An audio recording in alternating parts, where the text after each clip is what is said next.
तुम्हारी पाठ, तुम्हारी पूजा, तुम्हारी शिद्दत, तुम्हारी अर्चना, ये सब कभी भी व्यर्थ नहीं जाएगा।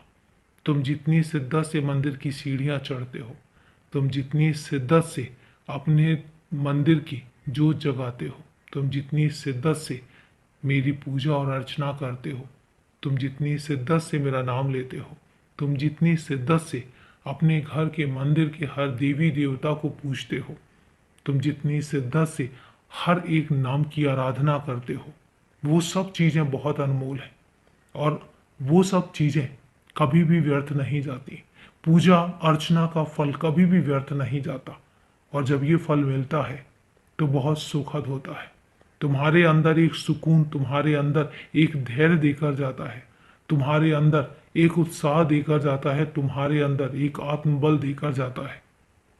और इसलिए तुमसे कहता हूँ कि अपनी शिद्दत, अपनी पूजा, अपनी अर्चना हमेशा पवित्र रखो।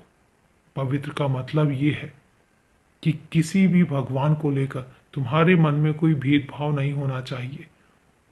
तुम मस्जिद के सामने से गुजरो तो तुम्हारा सर झुक जाए, तुम गुरुद्वारे के सामने से गुजरो तो तुम्हारा मत्था तुम्हें टेकने का मन करे, तुम चर्च से निकलो तब भी तुम्हारा सर श्रद्धा से झुकना चाहिए और ऐसा तुम करते हो।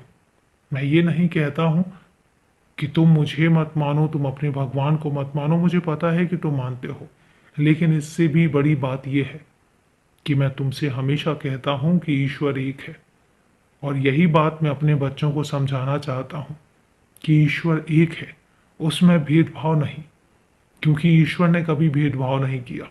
अगर ईश्वर भेदभाव करने पर आ जाता तो फिर वो मेरे बच्चों के विचारों के हिसाब से उनके साथ भेदभाव करता, लेकिन ईश्वर ऐसा नहीं करता, मैं ऐसा नहीं करता। मैं हर बच्चे को आगे बढ़ने के समान अवसर देता हूँ, समान मौके देता हूँ और इसलिए तुमसे कहता हूँ कि जैसे हो वैसे ही रहना, हमेशा वैसे ही रहना। और अभी के लिए शुभ रात्रि मेरे बच्चे, सदा खुश रहो।